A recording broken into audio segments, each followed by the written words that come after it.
Our film is about the main idea is it's about tolerance and respect for the other,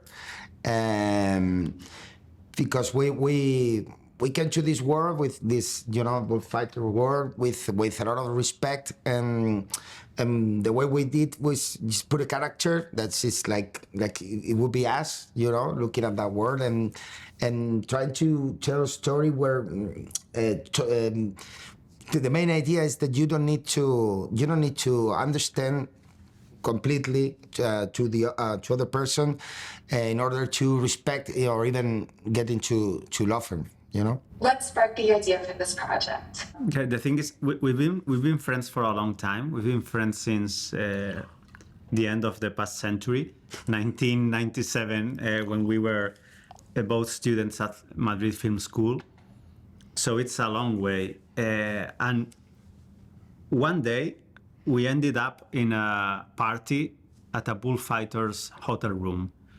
And that was like sneaking into a world that it was completely alien from us. It was discovering a world where relationships work in a different way, with different values, with different approaches of what life is.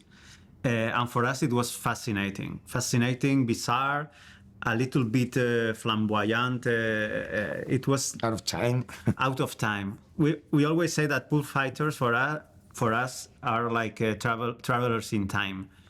It's people that doesn't live according to our values or our moral standards nowadays.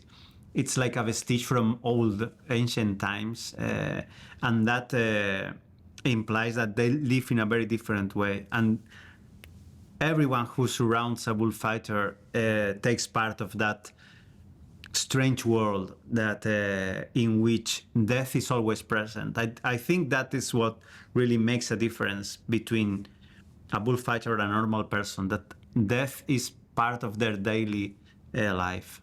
And how did you want to portray bullfighting as a sport? For us, it's not a sport. It's just like a kind of an art or language or artistic language.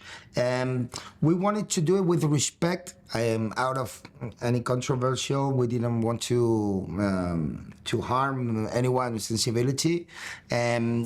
The thing we started the research, and we approached to that world with a lot of respect, and trying to be very. We didn't want to look at that world from up. We wanted to be very, very, very realistic with all the elements that surround our world, and that's exactly our main character process. And when we started approaching there was respect and tolerance, and we wanted to show that world as it is, and not as a parody or a parade. We didn't want to make a comedy as itself. It's that word on that what's happening in that world that give us the situation, give us the comedy. But we didn't want to laugh about that. We wanted to do it with a lot of respect. So the story was very, very, very on land.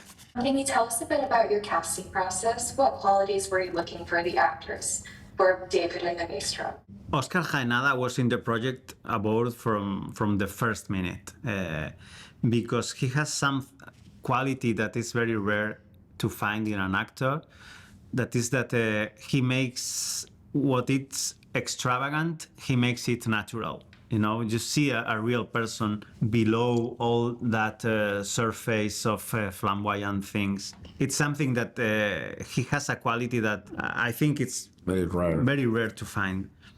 And Ricardo, in the other way, the guy who portrays the taxi driver, is someone you cannot feel empathy with. He wakes some natural empathy with him. It's a quality that he has as an actor. His charisma is that he's like he has something like, is your next door neighbor, something like that. It's someone you feel familiar with him, especially in Spain, because I don't know if you are aware of it, but he's been in a TV show here in Spain for 25 years. So we've seen him grow up. It's someone And he was everyone in Spain feels like he's part of his family. And he also was practically at the beginning, at the first conversation, we thought about him. And then we started to look to those three characters that make the group.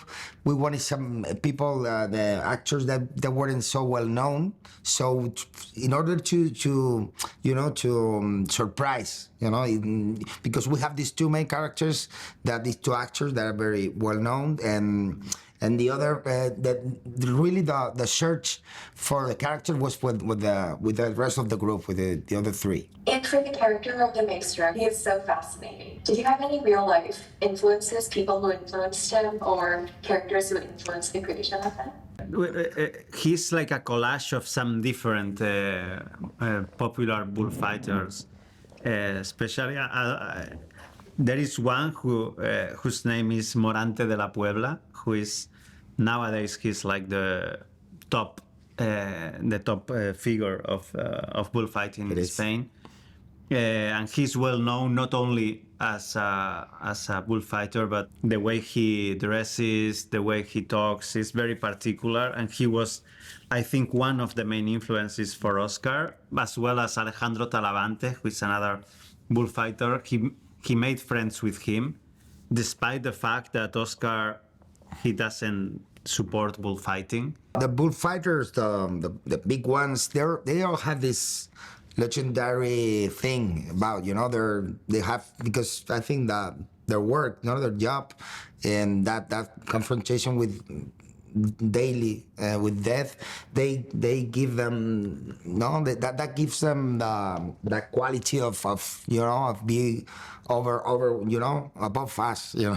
There is an aura, like a mythological aura, because they deal with death every day, and we all do, but they do it on purpose. And finally, if this show were to be renewed for a second season, what do you see going on for the characters and for the storyline? If there was a second season, I think we'd go to Latin America.